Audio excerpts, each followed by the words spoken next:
Assalamualaikum warahmatullahi wabarakatuh. Alhamdulillahirrabbilalamin. Kita pada pagi hari ini kita bisa melanjutkan kuliah filsafat manusia bagian keempat, dan kali ini kita akan mencoba menghubungkan manusia dengan alam. Ya, adapun topik yang akan disampaikan adalah alam sebagai manusia besar, seperti yang telah saya singgung minggu yang lalu, ya. Dan metodenya sama, yaitu dengan membacakan buku saya yang berjudul Lentera Kehidupan, Panduan Memahami Tuhan, Alam dan Manusia, terbitan Mizan tahun 2017. Ya, jadi hari ini kita akan mencoba membaca pada halaman 49 yang yaitu bab ke-10 manusia dan alam, ya, tapi tema kecilnya adalah alam sebagai manusia besar, ya. Demikianlah sebagai pengantar, maka mari kita mulai kuliah kita dengan bacaan basmalah. Bismillahirrahmanirrahim. Jadi kali ini saya akan mencoba menghubungkan antara manusia dengan alam, ya. Dan nanti akan ada saatnya kita akan berbicara tentang manusia dan hubungannya dengan Tuhan. Ya, jadi manusia dan alam ini mempunyai beberapa tema, dan tema yang pertama adalah alam sebagai manusia besar. Sebelum kita baca, ini ada sesuatu yang agak menarik, ya, di sini, bahwa pada umumnya kita mengatakan manusia itu adalah mikrokosmos, alam kecil, dan alam adalah makrokosmos, alam besar. Tetapi di sini saya ingin menggunakan istilah yang juga digunakan oleh Ikhwanus Sofa, alam sebagai manusia besar atau al-insanul kabir. Ya. Oke. Mari kita baca. Dalam pasal ini insya Allah kita akan membahas tentang hubungan timbal balik antara alam dan manusia, ya. Bagaimana kedudukan alam terhadap manusia dan hubungan manusia dengan alam dari perspektif manusia. Jadi tetap perspektifnya manusia, ya, karena kita bicara tentang filsafat manusia.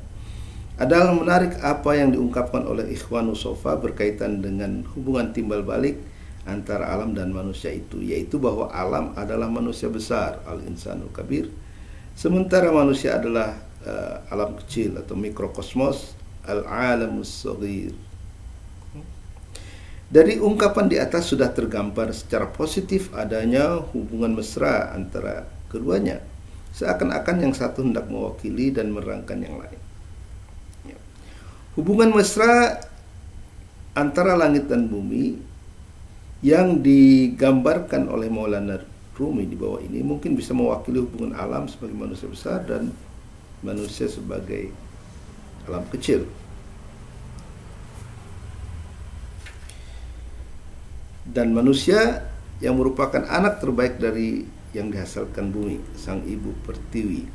Ya, jadi dalam kaitannya dengan alam, manusia adalah anak dan alam adalah ibu atau ibu pertiwi. Rumi berkata, dalam pandangan orang bijak, langit adalah laki-laki dan bumi perempuan. Langit berputar layaknya suami mencari nafkah, sedangkan bumi menjaga dan memelihara apapun yang dikaruniakan oleh langit. Ketika bumi kedinginan, langit memberinya kehangatan. Ketika bumi kekeringan, langit mencurahkan air atau embun. Bumi menjalankan tugas sang istri, melahirkan dan menyusui anak-anak yang ia lahirkan. Maka pandanglah langit dan bumi sebagai yang dikaruniai kecerdasan, karena mereka melakukan pekerjaan makhluk cerdas. Andai dua sejoli ini tidak menikmati hubungan mereka, mengapa mereka berjalan seiring seirama seperti sepasang kekasih? Begitulah Rumi menggambarkan hubungan mesra antara langit dan bumi layaknya sepasang suami istri dengan cinta sebagai semen perekatnya. Tanpa sekali persamaan hubungan langit dan bumi ini dengan hubungan keluarga manusia, di mana langit bertindak sebagai ayah dan bumi sebagai ibu atau istri, dan makhluk-makhluk yang ada di bumi sebagai anak-anaknya, termasuk anak emasnya yaitu manusia. Jadi berbeda dengan mungkin manusia modern ya, yang sama sekali tidak mengkaitkan bumi dengan langit, seakan-akan bumi itu ya sendirian saja, independen daripada hubungan dengan langit. Bahkan orang-orang dulu seperti Jalaluddin Rumi itu mengaitkan hubungan bumi dengan langit, ya. Sama wati wal ard itu adalah hubungan kekeluargaan. Jadi langit itu adalah seperti suami yang mencari nafkah. Itulah sebabnya maka langit berputar, ya kan? Seperti suami berputar-putar untuk mencari rezeki. Ya. Jadi ada kaitan emosional antara alam dengan antara bumi dengan langit, ya seperti hubungan antara anak, istri dan juga suami. Ya. Demikian juga nampaknya apa yang terjadi pada diri manusia mampu menjelaskan apa yang terjadi pada alam semesta. Jadi ada hubungan timbal balik, reciprocal antara apa yang terjadi pada diri manusia dan apa yang terjadi pada langit. Nah, ini digambarkan oleh Sachiko Murata, seorang sarjana dari Jepang, sarjana Muslim, yang kemudian menulis buku The Tao of Islam. Ya. Beliau mengatakan bahwa perkawinan di tingkat mikrokosmos, yaitu tingkat manusia, yakni perkawinan antar manusia, mencerminkan perkawinan pada tingkat makrokosmos. Yang dimaksud adalah perkawinan alam seperti yang secara indah diberikan oleh Rumi dalam syair di atas. Ya, jadi sebenarnya mengatakan bahwa manusia adalah mikrokosmos artinya mencerminkan apapun yang terjadi di alam besar, di alam makrokosmos. Jadi kalau ada perkawinan di tingkat manusia, juga ada perkawinan di tingkat alam semesta. Ya. Nah, jadi hubungan intim antara langit dan bumi itu digambarkan baik oleh Rumi maupun oleh para sarjana sufi seperti Sachiko Murata, ya, bahwa ada hubungan emosional, hubungan cinta bahkan, ya, antara bumi dengan langit. Nah, kita tahu bahwa bumi kan ditarik, ya, oleh gravitasi matahari, ya. Kalau Newton menyebutnya gravitasi, tapi Jalaluddin Rumi menyebutnya sebagai cinta.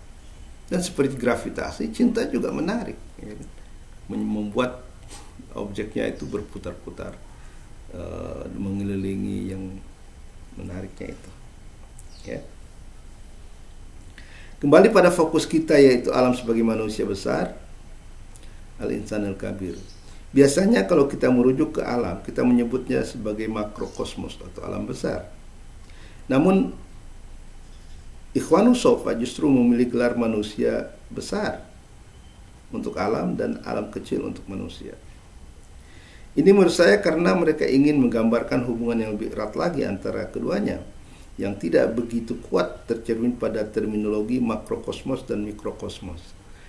Nah, ini menurut saya penemuan baru, ya, walaupun itu ditemukan pada abad ke-10, ya, tapi bagi kita yang terbiasa dengan mikrokosmos dan makrokosmos, menggambarkan alam sebagai manusia besar itu adalah suatu gambaran yang menarik dan lebih comparable dengan manusia gitu. Jadi mau menunjukkan betapa erat hubungan antara manusia dan alam itu.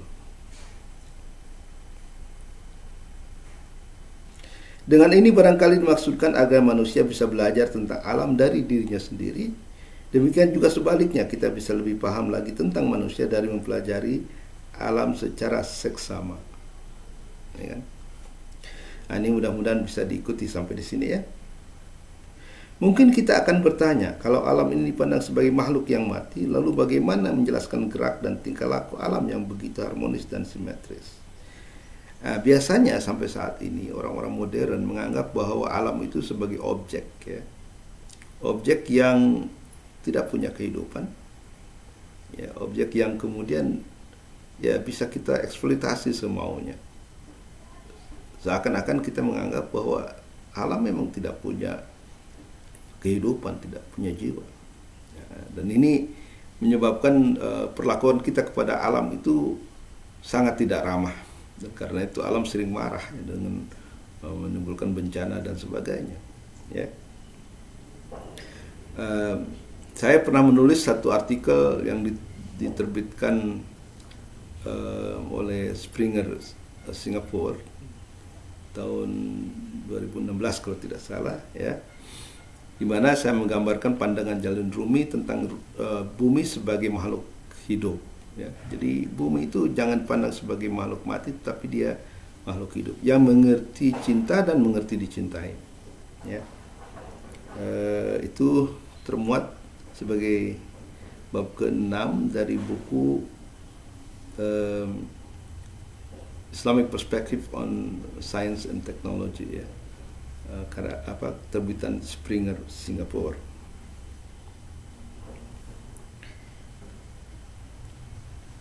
Nah, pertanyaannya adalah kalau memang alam ini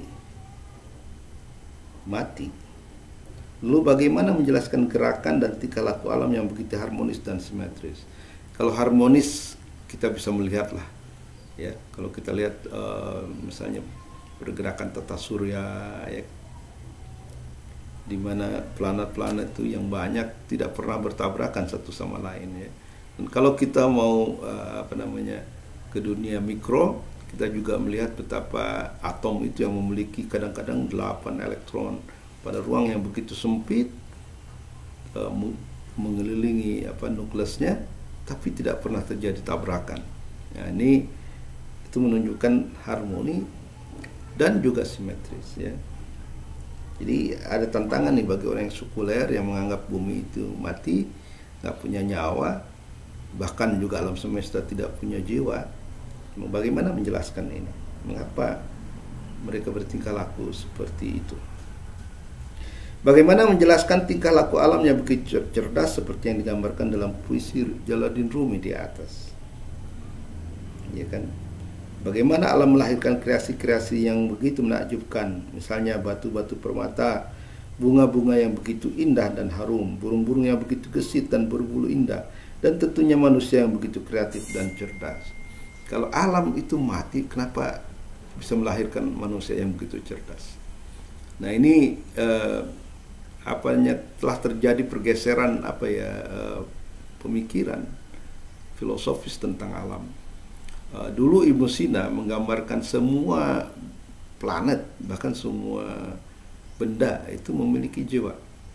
Misalnya dikatakan bahwa matahari sebagai salah satu bintang itu juga memiliki jiwa. Tapi ini tentunya ditolak oleh orang-orang modern yang mengatakan tidak ada jiwa. Bahkan jiwa manusia pun ditolak oleh misalnya kaum modern, ya, terutama dari kaum behavioris, ya. Nah, jadi memandang matahari, ya, sebagai memiliki kehidupan dengan alasan bahwa matahari memberi kehidupan pada alam dunia ini, ya. Nah, kalau dia yang memberi kehidupan, masa dia sendiri tidak hidup? Jadi begitulah, ya, orang-orang dulu, para filosof Muslim menggambarkan alam itu sebagai sesuatu yang hidup, ya kan? Hidup dalam arti punya jiwa dan juga bahkan punya akal. Nanti kita akan lihat, ya, gambaran berikutnya. Kalau sesuatu dapat menghasilkan sesuatu yang hidup dan cerdas, maka pastilah ia sendiri harus hidup dan cerdas, bahkan lebih hidup dan cerdas dari apa yang dihasilkan. Ya, kreator harusnya lebih mulia, lebih besar, lebih sempurna daripada ciptaannya. Belajar dari kehidupan dan kecerdasan manusia, maka kita tahu bahwa alam pun hidup dan memiliki kecerdasan. Barangkali seperti inilah pesan yang ingin disampaikan Ikhwanus Sofa ketika menamai alam sebagai manusia besar dan manusia sebagai alam kecil. Jadi ini tentu saja masuk lebih dalam, ke level yang lebih dalam atau lebih tinggi, ya, daripada kehidupan ini, terutama dalam kaitannya dengan antara manusia dan alam. Nah, pertanyaan berikutnya, apa sebenarnya alasan rasional Ikhwanus Sofa menamai alam sebagai manusia besar? Apa? Tentunya ada dasarnya dong. Ikhwanus Sofa menyebut alam sebagai manusia besar? Nah, jawabnya karena mereka ingin menjelaskan alam dalam perbandingannya dengan manusia, ya kan? Jadi supaya bisa dimengerti apa maksud dengan istilah alam sebagai manusia besar. Mereka berkata, alam disebut manusia besar karena sebagaimana manusia punya jiwa yang membuatnya hidup, maka alam pun punya jiwa, yaitu jiwa universal, an-nafs al-kulliyah, yang membuat dirinya juga hidup. Jadi manusia hidup karena punya jiwa, alam pun hidup karena punya jiwa. Nah, ini yang tentunya ditolak oleh fisikawan modern dan sebagainya. Dan sebagaimana manusia juga punya akal yang membuatnya cerdas, demikian juga alam punya akal, yaitu akal universal al-aql kulli, yang membuat alam juga cerdas, bahkan lebih cerdas daripada manusia. Nah, jadi beda ya cara kita memandang alam. Orang modern memandang alam sebagai benda mati lah, benda mati yang tidak perlu dihargai, dihormati. Ya baru sekarang inilah ketika kita mendapat banyak sekali bencana alam, baru kita menyadari bahwa manusia bisa membuat kerusakan pada alam karena tidak ada respect, ya, tidak ada tidak ada penghargaan, tidak ada penghormatan kepada alam. Ya, jauh sekali misalnya dengan Jalaluddin Rumi yang menganggap alam ini sebagai ibu, bumi ini sebagai ibu, dan langit sebagai ayah. Jadi hendaknya kita menghargai bumi dan langit sebagaimana kita menghargai orang tua kita. Nah, ini yang telah hilang dalam pandangan modern. Karena itu perlu ya, ini filsafat manusia dalam perspektif filsafat Islam ini perlu untuk memberikan wawasan yang lebih sempurna, yang lebih komprehensif, sehingga kita bisa mengubah perilaku kita terhadap alam dan lebih bisa memberikan respect, apresiasinya. Nah, jiwa alam kalau yang dipercaya sebagai ada berasal dari akal alam atau akal universal, dan akal alam ini berasal atau memancar dari Tuhan yang Maha Esa. Nah, di sini kita lihat bahwa Ikhwanus Sofa sebagai kumpulan para filosof percaya bahwa sebenarnya Tuhan adalah agen pertama, ya, pencipta alam, ya. Yang ini sering dilupakan karena menurut orang modern ya alam tercipta dengan sendirinya sebagai sebuah kebetulan, ya kan. Nah, ini sangat luar biasa ya, bagaimana satu yang kebetulan begitu harmonis, begitu indah dan begitu serasi. Jadi ini terlihat ya di sini pengaruh filsafat Neoplatonisme, ya, atau filsafat Plotinus ya, sebagai pendirinya. Karena menurut mereka ya, Neoplatonis, Tuhan disebut Nous, yang Esa artinya, kemudian dari sana memancarlah akal pertama, dan kemudian bukan akal pertama, memancarlah akal, dan dari akal memancarlah kemudian jiwa, dan dari jiwa memancarlah materi awal. Nah, di antara para filosof Muslim sepertinya Ikhwanus Sofa sangat ketat ya mengikuti Neoplatonisme, ya. Karena kalau kita bandingkan dengan Ibnu Sina misalnya, Ibnu Sina kan mengatakan dari Tuhan muncul akal pertama, akal kedua, akal ketiga, dan jiwa-jiwanya tentunya, dan sampai akal ke-10. Nah, kalau Ikhwanus Sofa langsung saja, ya dari Allah muncul akal pertama, dan muncul akal, dan dari akal muncul alam, dan kemudian dari akal muncullah materi awalnya, ya, seperti itu. Jadi mirip sekali dengan pandangan Neoplatonis, ya. Jadi tidak heran kalau misalnya ada yang mengatakan Ikhwanus Sofa itu sebagai Neoplatonis Muslim.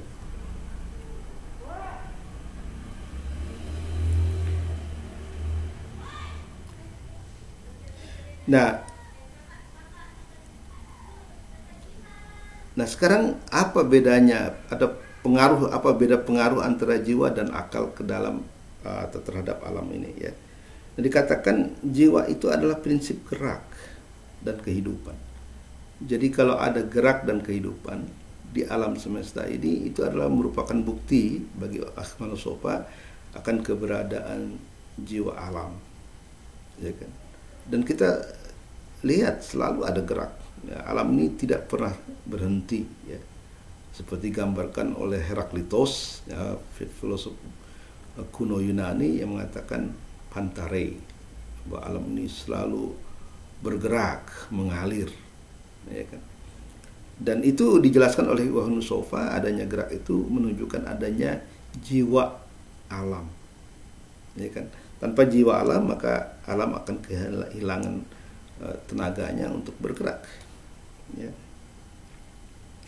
Nah, apa bedanya dengan akal? Nah, dikatakan kalau jiwa adalah prinsip gerak dan kehidupan, maka akal adalah prinsip kecerdasan. Dan kerjasama dari keduanya telah menghasilkan alam yang begitu teratur dan dinamis. Jadi sebenarnya alam, ya kan, ada dua prinsip. Ada prinsip yang keajegan, permanensi, ya kan, yang itu diakibatkan oleh akal. Dan kemudian ada gerak dan kehidupan, itu yang diakibatkan atau sebagai konsekuensi dari adanya jiwa alam, ya. Nah, ini menarik, ya, karena di alam ini kita melihat adanya keajegan, ya, yang diekspresikan dalam istilah fisika itu konstanta. Jadi ada yang konstan, ya. Nah, bayangkan, ya, begitu konsistennya alam bumi, ya, mengelilingi matahari, ya kan. Umar Khayyam pernah menggambarkan bilangan hari dan waktu, ya, untuk berputarnya bumi dalam satu kali putaran mengelilingi matahari, ya, yang disebut revolusi.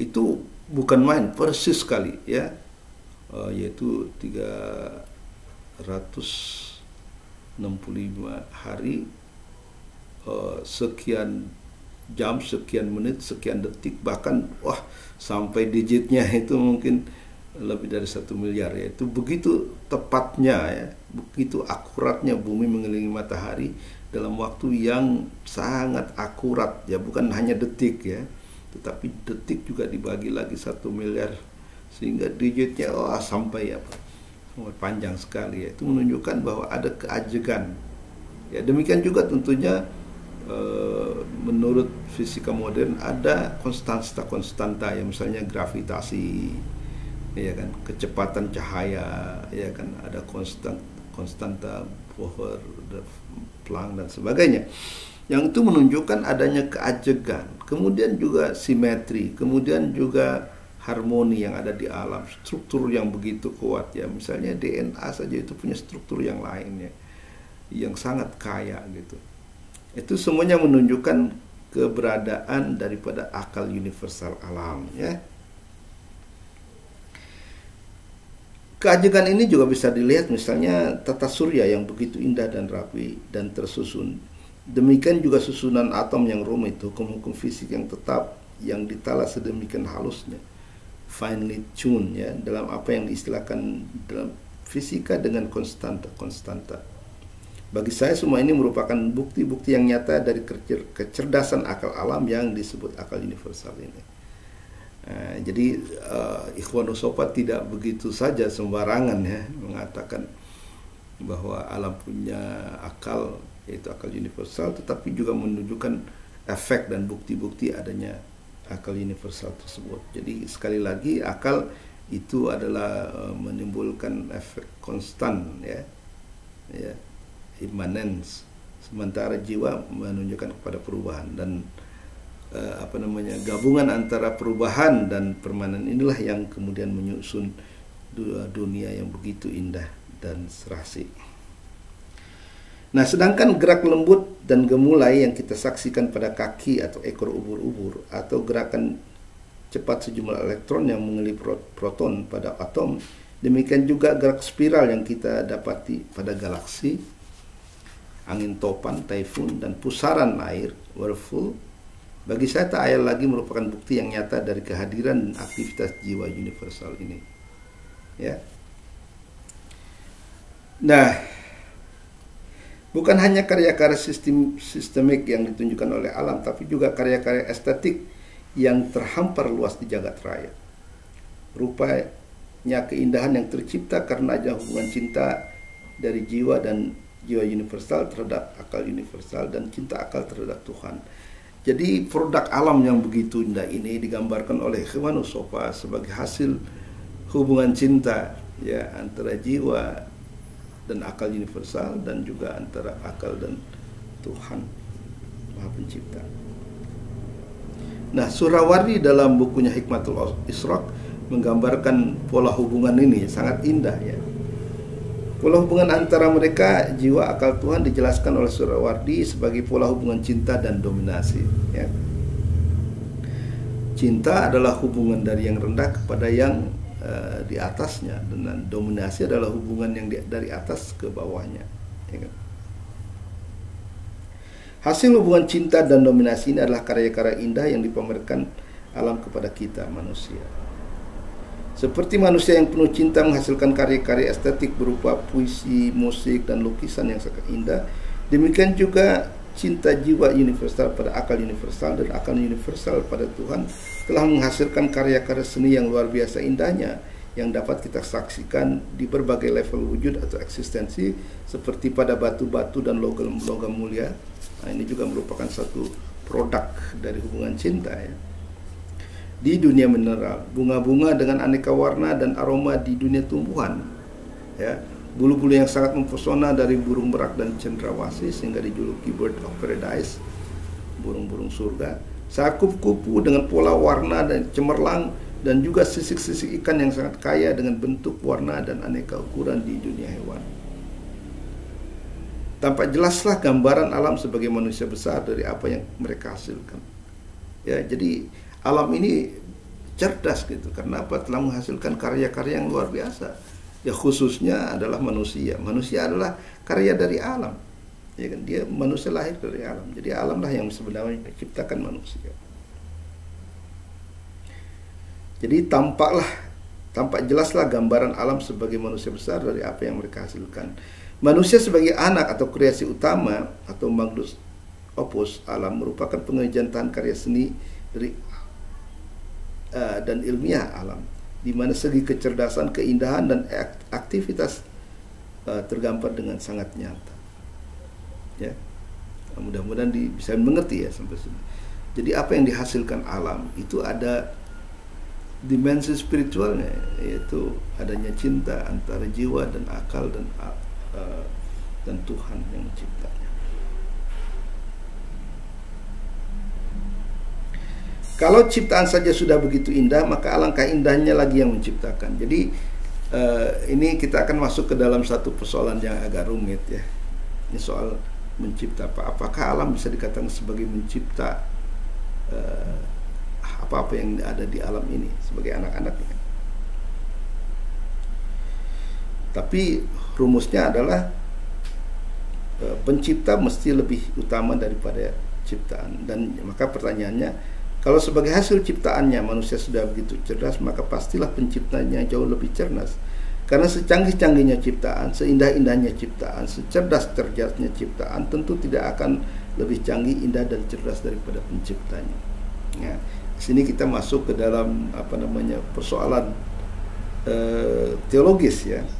Pertanyaan terakhir dalam kaitannya dengan alam sebagai manusia besar, apakah dari sini kita bisa katakan bahwa apa yang ada di alam ini merupakan ciptaan akal dan jiwa universal, ataukah ciptaan Tuhan? Nah, ini pertanyaan menarik ya, sebenarnya mungkin jadi kontroversial. Tapi jawabannya ya bisa ya dan bisa juga tidak, tergantung pada level mana kita bicara. Ya. Misalnya pada level tertentu manusia bisa dikatakan seperti pencipta dari ciptaannya, dari apa yang ia buat. Ya. Namun kalau dilihat dari bahwa manusia adalah bagian dari alam yang menerima dan memperoleh akal dan jiwanya dari jiwa dan akal universal alam, maka pada level ini, maka pada level kosmik maksudnya, apa yang dicipta oleh manusia pada dasarnya adalah ciptaan alam. Ya kan? Kalau manusia adalah anak alam, katakan gitu, ciptaan alam, maka apapun yang diciptakan oleh manusia adalah ciptaan alam juga gitu.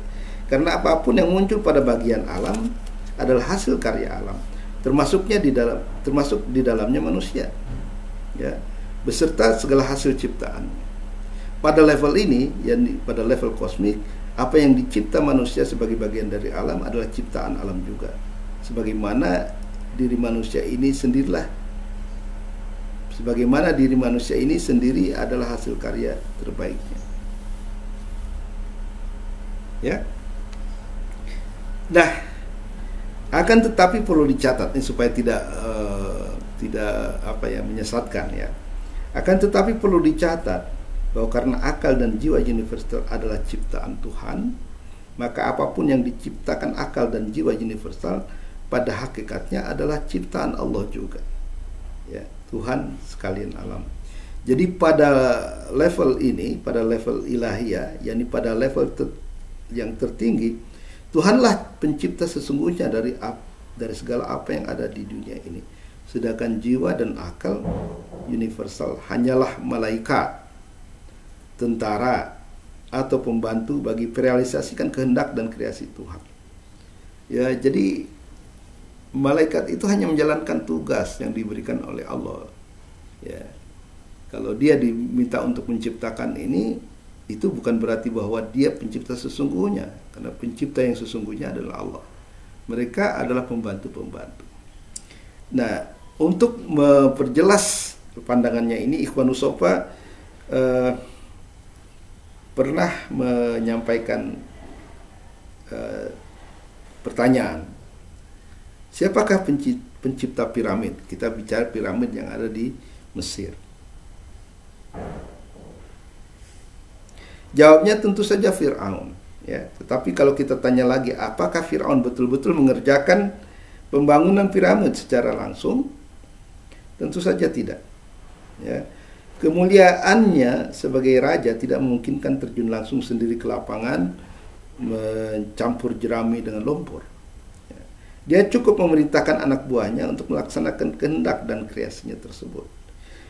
Meskipun tidak turun tangan secara langsung dalam membangun piramid, tetapi tetap saja kita katakan bahwa piramid tersebut adalah ciptaan Fir'aun, karena ialah yang memiliki kehendak dan inisiatif yang tanpanya piramid tersebut tak akan pernah ada. Jadi sebenarnya di sini ada yang implisit ya, bahwa menurut para filosof, terutama Ikhwanus Shafaa, Tuhan itu tidak pantas ya digambarkan langsung berhubungan dengan dunia materi yang selalu berubah ya.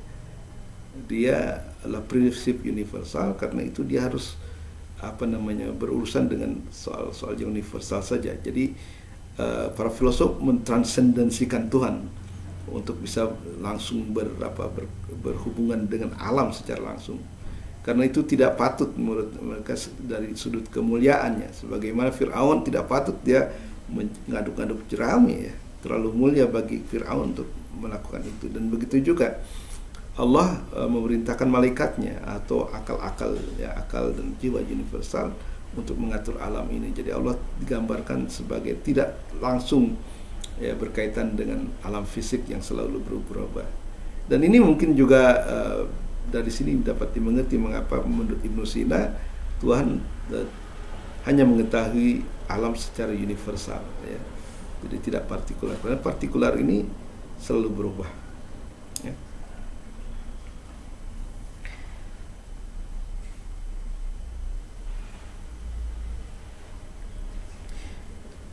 Maka demikian jugalah kata Ikhwanus Shafaa dengan penciptaan ini. Sekalipun Tuhan digambarkan bukan sebab langsung penciptaan alam, jadi berbeda dengan kaum Asy'ariyah yang mengatakan Tuhan adalah agen langsung dari alam semesta, tapi karena inisiatif dan perintahnya berasal dari Allah, sedangkan alam dan jiwa universal hanyalah malaikat atau pesuruh Allah, maka apapun yang ada di alam semesta ini pada hakikat yang sedalam-dalamnya adalah ciptaan Tuhan yang Maha Esa dan tiada sekutu baginya. Nah, inilah hasil bacaan saya dari buku ini, dan dengan demikian maka kita insya Allah mendapatkan pemahaman yang lebih universal ya, lebih komprehensif tentang apa makna penyebutan alam sebagai manusia besar. Jadi alam jelas dianggap oleh Ikhwanus Shafaa sebagai makhluk hidup. Karena apa? Karena dia digambarkan memiliki akal dan juga jiwa. Ya. Keberadaan akal universal pada alam itu ditunjukkan oleh adanya prinsip-prinsip universal yang permanen, ya, tunjukkan dari konstansa hukum alam dan sebagainya yang itu boleh dikatakan tetap, ya. Dan dengan itu maka dunia menjadi kokoh, ya kan. Tetapi juga kalau hanya akal, maka dunia ini akan menjadi dunia yang statis, tidak bergerak. Oleh karena itu maka Ikhwanus Shafah menunjukkan bahwa gerak ini berasal dari jiwa universal, ya kan. Dengan jiwa universal ini maka alam yang sudah dikonstruksi secara indah, ya. Karena menurut Plato, sebelum Allah menciptakan alam, dia sudah menciptakan bangun geometrisnya, sehingga apa yang diciptakan itu mengikuti hukum geometris, ya. Yang simetri, harmoni itu adalah karena ada konstruksi, tentunya non fisik, ya, konstruksi geometris. Nah, tapi konstruksi geometris itu harus ada penggerak yang membuat alam terus tumbuh, hidup dan berkembang. Itulah jiwa. Nah, menarik adalah pernyataan daripada Ikhwanus Shafah bahwa sebenarnya dari jiwa universal ini kemudian memancar, ya, memancar pada benda-benda yang lain, sehingga benda-benda lain juga memiliki jiwanya sendiri, ya, jiwa misalnya mineral, jiwa tumbuhan, jiwa hewan, dan jiwa manusia.